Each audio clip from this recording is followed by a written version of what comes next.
what do we know about the Dark Eagle missile? And Oh, this they're talking about yeah, sending them to Europe and Asia Pacific. And what yeah. I is the mean, we know what they tell us, that it works somehow. It did two flights. One of them was fully successful, as they say. Allegedly, it is the, what, gliding body thing.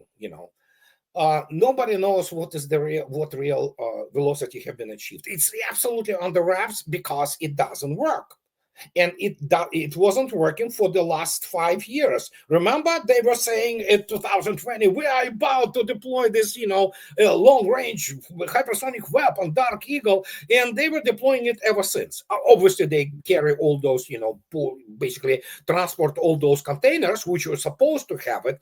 But reality is, even if it enters IOC, initial operational capability, Russians take it, seriously enough. That is why they have all kinds of the detection systems, like resonance radar and all those S-500s and even S-400s latest missiles. They can intercept it, and let alone S-300V4.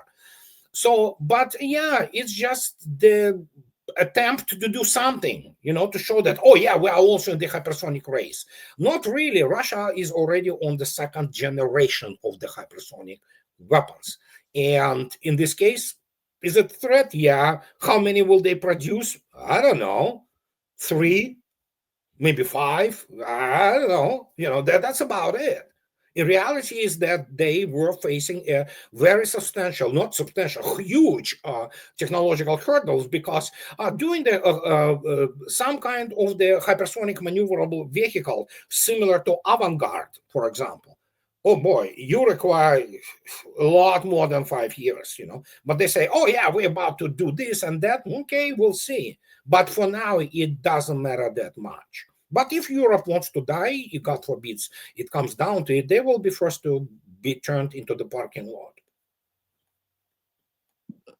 the Russian Defense Minister Belousov said that the U.S. drills rehearsing preemptive nuclear strikes on Yeah. Russian territory. What is that, Andrei? Do they? Where are they doing this?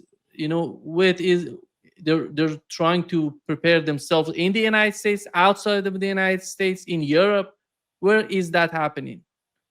Oh no, I mean, there is a very significant layer, so to speak, or strata in American political class who are fanatics.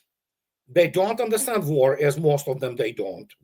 Most Americans don't understand war, and they think within this paradigm of 1950s, the Cold War 1.0. So as I already say, fanatics. I mean, they are not common sense leaders. They are not common sense scientists, or for that matter, military people. And now, especially, there is a lot of this gigantic bitterness there because the arrogance have been checked and they have been exposed for what they always were. United States is not good in terms of the combined arms operation. It cannot fight real serious war on the vast theater. And so the only thing the United States has are nuclear weapons, which at some point of time in 1950s, 60s, and 70s, it was leading the Soviet Union with that, until the Soviet Union put online, basically this RS-18, I believe, there, which is the terrifying weapon called Voyevoda, also known as what did they call it? The Satan 1, the incredibly powerful ballistic missile, which was almost impossible to intercept. That's why Reagan's Star Wars came out, which was complete fantasy and cartoons, basically nothing more to it. And then, of course, yeah, Russians started to put out to sea very advanced strategic missile submarines of their Project 941 and famous Delta 3, Delta Force especially, which are 667 BDRM. So, and then suddenly it's just parity, it's complete parity. And then, but they, of course, missed completely the development of the cruise missile development in Russia. And now, suddenly, when even they thought that Soviet Union collapse, Russia will disintegrate, will have access to, will install those regimes of the, traitors, and, and will have access to everything we need, and Russians may die like, Plan Ost, Nazi Germany, pretty much the same thing. So, and then suddenly when they recognize that they are nowhere near, there's a lot of bitterness, and they always thought that for some reason they believe those cartoons, they believe those things, that they can somehow stop or mitigate a response strike of Soviet Union on the United States proper.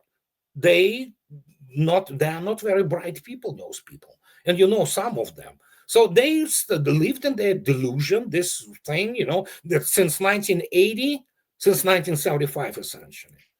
It was over. It was only the collapse of the Soviet Union in 1990s, that horrendous time in Russian history, that essentially Russians were slowed down in development of the systems, both anti-missile systems and missiles themselves. And then now when it arrived in full force, and many of those people, they were not believing that it's possible. Well, guess what? Not only it is possible, and then does the United States have anything like RS-28 Sarmat? No. Do they have anything strategic-wise as avant-garde? No. Does it have anything similar to Bulava, sea-launched ballistic missile capable of carrying multiple maneuvering hypersonic blocks? No. So you begin to look at this, strategic type weapons. Then suddenly here it is. That's completely another story. What is their clone? 3M22 hypersonic, well, anti-shipping. It's also land attack and missile. Is it strategic? Well, if you look attentively at the same as Vladimir Putin, and I quote him, where do you put Poseidon or Burevestnik? In what category? Are they strategic weapons? Yes. Can they be, let's say, operational level weapon? Yeah. You can load into the Poseidon, for example, those 20 tons of regular, what's the name of it, explosives, and the thing will just put itself underneath as aircraft carrier. God forbids that happens, okay? And it will just explode, and that will be it. It will be gone in seconds, So, and that will be not nuclear. So where do you put, how do you classify those weapons? How do you classify Burevestnik? They say doomsday, okay, whatever you call it, but it's completely new paradigm in warfare. That's the whole thing. You launch those, and Burevestnik is now goes into IOC, and then, as I already stated, you have then fully supersonic Burevestnik, if it comes down to it, and then hypersonic. What does that mean? In the what is called threatening or threatened period, you don't have to now do those things, like demonstrate or de-escalate things. You just launch a number of those Burevestniks and let them find them around the world. And they will be flying there, waiting for, God forbids, the command comes. If things come down, good. They fly back, splash down, or, they are recoverable, and there you go. Now, what kind of weapon is that? Strategic? Absolutely. It's completely new class. And obviously, Poseidon is a terrifying weapon, absolutely. Andrei, with the militarization of Europe and the continuation of the war in Ukraine, do you think we are heading toward the very end of arms control? And not only the treaties, I'm talking about the concept, which is so important. Yes, we are already there. And here you have to understand, Europe cannot militarize, really. It doesn't have resources. It doesn't have industries. Well, Mr. Rutte may militarize himself during whatever he does in the night, in his bed. But the point is that Europe cannot. Europe has been thoroughly demilitarized. And so goes for the United States, unless the United States begins to deliver what remnants of the actual first line, whatever is left there in terms of tanks or Bradleys and what have you. Patriot do not work. We know that. It's pathetic. So, and when you look at this, can they even, replenish this? No, they can't. That's the problem. Can they, for example, Europe alone, can it take the part in the arms race? No. They cannot produce the normal tank I mean, they can produce mock-ups, that's for sure. Did you see what they achieved in the last, I don't know, 20 years? No. I mean, it's really pathetic. Chihuahua militaries, which never fought anything. Operational wise, we're looking at a complete different mismatch between officer corps in Russia, and especially the level of the general staff and operational commands, and whatever NATO has.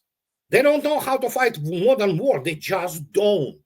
And you listen to their generals, and sometimes, and you begin to ask yourself a question: are they that stupid?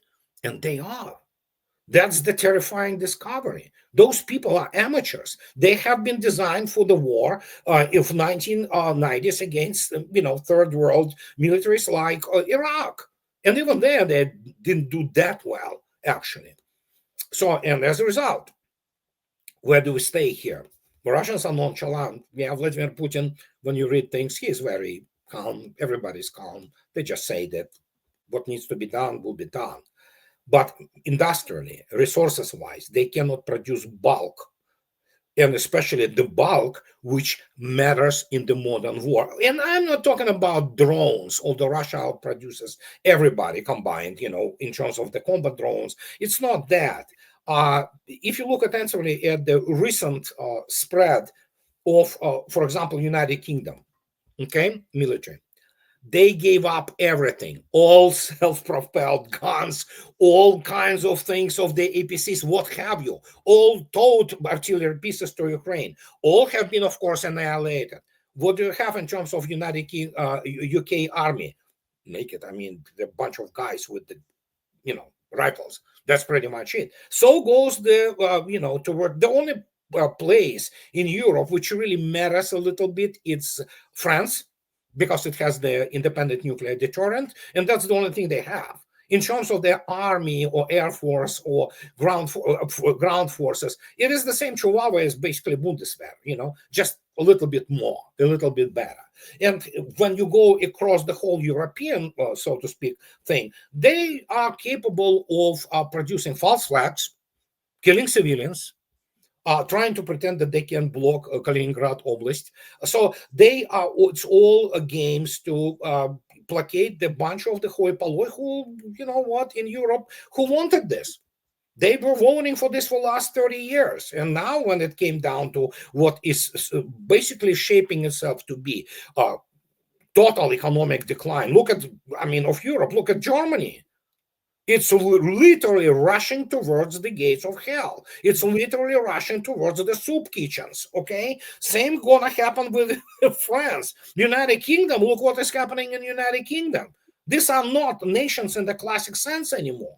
These are multicultural cloacas where the native population of those, traditional European people is basically being not exterminated, but completely beaten down. They're brainwashed, and the only thing they care about, which is understandable, they need to survive economically, and we just at the start of it. I mean, it's accelerating, and it's going to get much worse until Europe completely, basically, fades out into the second world status, the high crime, lawlessness, very low standard of living, so all kinds of things. And it's already happening. And when you look attentively, as I already stated, the European cities, good Lord, it's horrible.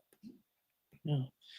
Then when they're talking about the arm production and ammunition, they basically are talking about the United States military industrial complex. The main That's the only thing they know. line is the United States. Europeans are not that much No, they are not. capable of producing They're those. not a real factor, realistically. But then again, don't not forget this whole crop of European so-called statesmen. They're not statesmen. They are not even good politicians. They are a bunch of the kindergarten, uh, uh, children, basically. That's their whole worldview is shaped by. Oh yeah, we have the United States behind the pond. Those guys will come and defend us against those nasty Ruskies who want to steal our whatever, I don't know, garbage dumpsters. So, and suddenly when they recognize that the United States is a paper tiger, some of them begin, they panic. They're panicking.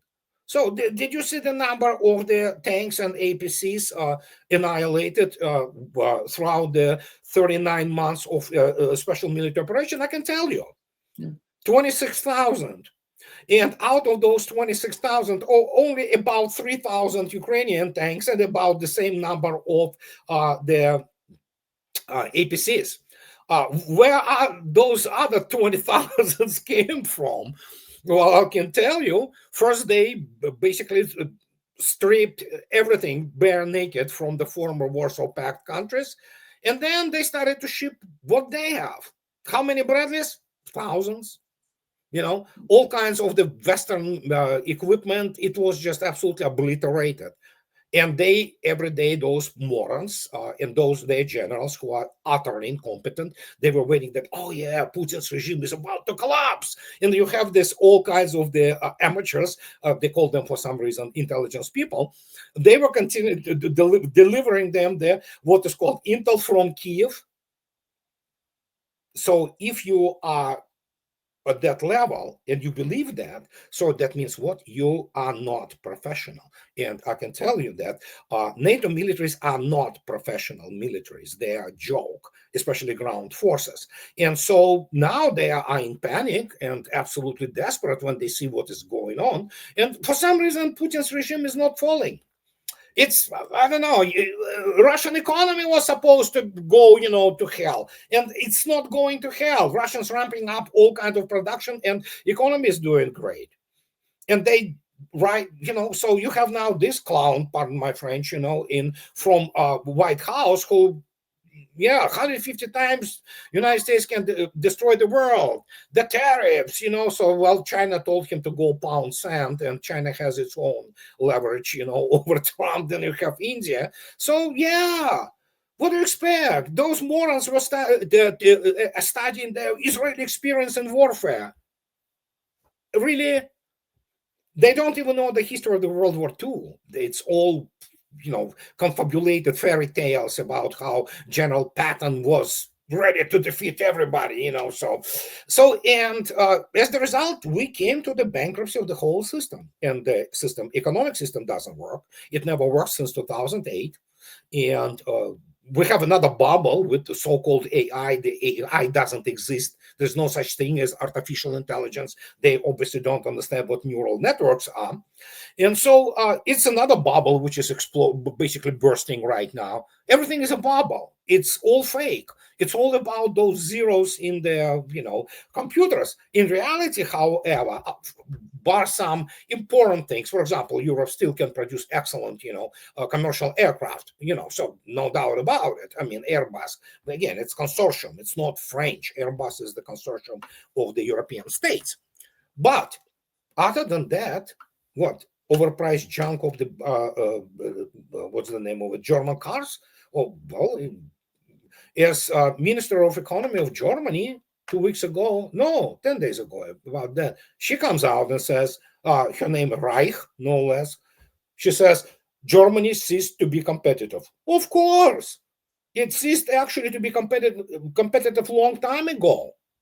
And you look attentively, even Siemens, as correctly stated, Siemens, not just rolling stock, it doesn't matter, anymore, or turbines. That famous, Siemens MRT, MRI machines, CT scans and all that. Most of those parts actually are not made in Germany anymore. They are delivered from China, from Asia, So it's like, seriously, guys, and you really pretend that you matter now. They don't. Alex, don't you think that the establishment has managed somehow Donald Trump and his administration? Because look at Nobel Peace Prize goes to Venezuela and Marina Corina Machado, and Donald Trump is playing in the hand of the same sort of policies.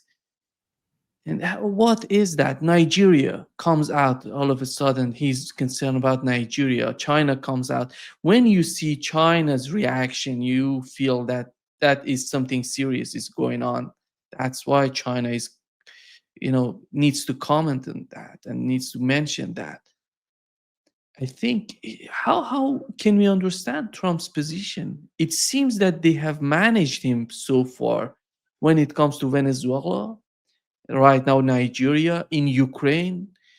Every time he comes out, he says something different. You remember, after the meeting with Putin, he said no ceasefire. Then he said, no, we have to go after the ceasefire. There is no stability in the way that he's behaving. That's the problem right now. Yes, I agree, Nima. That is exactly the problem, and the reason why I'm not sure that he's actually going through with the regime change in Venezuela is because of exactly of history of his conduct. In his first term, there was a moment where it seemed that the United States would go to war against North Korea. Remember, they started this war of words where he was calling Kim Jong Un a little rocket man, and it was like saying, "I have bigger rockets," and then at the same time he was sending a delegation of his Pentagon generals and other people to China and to South Korea to prepare peace talks. And then what followed was a very, very hopeful moment where he struck a very cordial relationship with Kim Jong Un. And then, if you remember, some weeks after that, they actually they started to demine the demarcation zone between North and South Korea, and it seemed like there would be, that they were moving towards reunification of the two Koreas. And then there was in this administration, it seemed at a certain point in time that the United States was definitely going to go to war against Iran. And I had a hard time believing that they would actually go through with this. And, Trump then started bombing Yemen and doing all this insane stuff and bringing strategic bombers to Diego Garcia and on and on and on. And then, out of all that chaos came for whatever it's worth, the peace deal in Israel, in Gaza. And right now, at least, the war against Israel is not on the table. Sorry, war against Iran is not on the table. And so I suspect that what we see going on about Venezuela could turn out to be the same thing, because if you remember, in his first term in 2019, there was an attempt to regime change Venezuela. And again, Trump seemed to be fully on board with that, except that he assigned two of the worst people he could probably choose to that project. One of them was John Bolton, for whom Trump himself said that he was the dumbest man he knew. And the other one was Elliot Abrams, who, last time I heard of him was in the 1980s, I think, with the Iran-Contras affair. And then I think he got charged and he was found guilty. And I think he got a prison sentence and then got pardoned by George Bush Sr. And so the result of that whole thing was that Maduro is still in power in Venezuela. So for all the signaling, for all the messaging, the regime change didn't happen. Is it going to be the same this time? I don't know, but here's the thing that bothers me. If the United States manages to regime change Venezuela and bring Maria Corina Machado to power as the president, Trump will have given a colossal gift to the Wall Street financiers, because that's who wants regime change in Venezuela and in Nigeria and everywhere else, of course. And my understanding was that one of his missions in office is to actually fight against the global financier class. At least according to witnesses, that is exactly what he said to a group of Republicans in Chicago, and he invited them to join him in this fight. Otherwise, why would the United States need to regime change Venezuela? That doesn't make any sense at all. If you need oil, you could buy oil. United States is big enough as a negotiating has enough negotiating power that they could probably come to Caracas and they could say, right, we're going to buy all of your oil. You're going to sell it to us half price. And I'm sure that Maduro would say, like, yes, sir, done deal. But it's not the oil they want. It's the collateral that they want. The collateral. That's the key thing. And the only class in our society that needs collateral are the bankers. So the pressure obviously is coming from Wall Street. And then in this sense, we can also understand why the Nobel Prize went to Maria Corina Machado.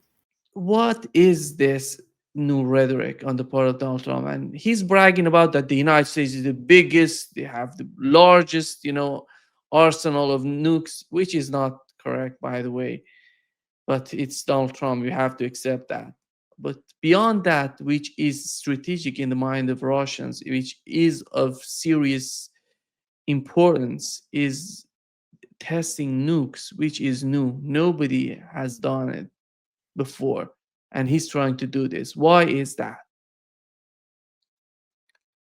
Uh, I can't imagine, Nima. It seems like a knee-jerk reaction that was triggered by Vladimir Putin announcing Burevestnik missile and Poseidon, and I think partly it's maybe even a misunderstanding. The Russians didn't test a nuclear warhead. They didn't test a nuclear bomb. They tested a vehicle. So they built a nuclear propulsion jet engine, and they flew a cruise missile to be able to fly it long distance. They flew it for 14,000 kilometers, which is a breakthrough, but there was no testing of a nuclear bomb. So this whole this whole rhetoric out of him is inappropriate, is wrong. It almost seems like a knee-jerk reaction out of a sense of impotence, because the Americans have nuclear bombs, but they have nothing like hypersonic missiles that the Russians have in many versions. They have nothing like the Poseidon torpedo. They have nothing like the Burevestnik cruise missile, and even that technology, which is quite interesting on many levels, not because it creates a cruise missile with no range limit. It also could be a new technology for civilian uses. And so your response, like, oh, we're going to test a nuclear bomb now, you'll see. And we have more than you do, even though it's not true. And everybody knows that it's not true. I don't know. I just cannot. This is the reason why already months and months ago, practically since he started his administration, I thought that, for my own mental health and to avoid brain injury, I need to stop listening to what the man is saying and just kind of focus on things that are actually happen. Like Venezuela. If you went by what he was saying, you'd go insane, right? But let's see what happens in reality, because things might not happen the way they appear to be going at the moment. And then this, the reality of testing nuclear bombs. You can't just go, light a fuse with a lighter and throw it and then it explodes. This needs to be prepared. It's a process. My understanding is that it takes months or maybe even 2 or 3 years to do this. So he's talking. Trump is just talking. Do you remember that about a month ago, he was saying, oh, we want Bagram base. We want to return. He never mentioned it since then. You remember the Biden administration. We knew exactly what they're going to do. We didn't like it. We criticized it all the time. What Anthony Blinken was talking about, Jake Sullivan was talking about. They have been, all over the news talking. Nobody's doing that in the Trump administration. Who's Rubio? Do you know what he thinks of what's going on in even in Venezuela? There is nothing coming out of the administration. You know, the Secretary of State, the National Security Advisor are the same Marco Rubio, and nobody knows what Marco Rubio is and what does he want. Yeah. It's clearly a case of strategic ambiguity, and you know I think it's a certain thing that they're doing this on purpose. You know, this wouldn't be an accident. They're doing it on purpose, and the purpose is that they're concealing their true intentions.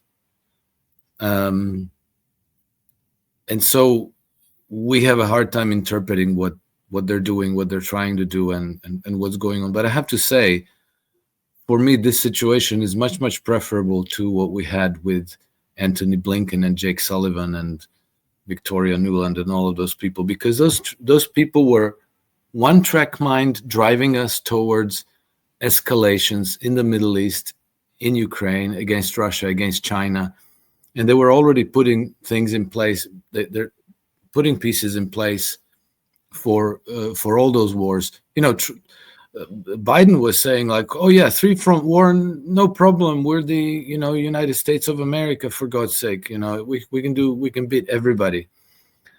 Trump is obviously doing something very different, and you know, for me, the really important changes in the new administration is we have good constructive relations between Russia and the United States, which is, you know, you cannot overestimate how important that is, because these are the two primary nuclear powers and the greatest risk of nuclear annihilation that for all of humanity. So the fact that the two administrations are talking to each other, that they're on friendly terms, and that they're moving in some kind of a constructive direction is extremely important.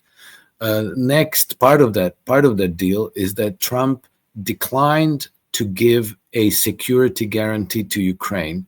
That is that was the tripwire, that was the trigger for World War III. He declined that, and he's winding down U.S. involvement in Project Ukraine, and he's forcing Europe to wind down their. You know, the Europeans are still supporting Ukraine. They're still fantasizing about going to war against Russia. But the reality is that they can't do a whole lot about it right now. Trump avoided going to war against Iran. He explicitly said that he was not interested in regime change in Iran. And so, you know, on the basis of important policy moves that we've seen over the last 10 months, I much prefer Trump administration than Biden administration.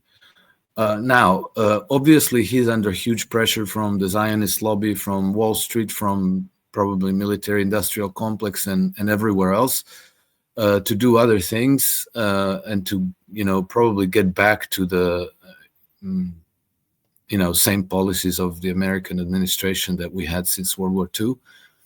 And I think that is the reason, that pressure is the reason why he's driving everybody crazy, including us. And so, you know, how to understand Syria, how to understand Nigeria, how to understand Venezuela, Yemen, and more, and so on. You know, I'm never sure. I'm never sure what the answer is. But I certainly think that we did move a very important step away from the precipice of nuclear annihilation since Trump came into office.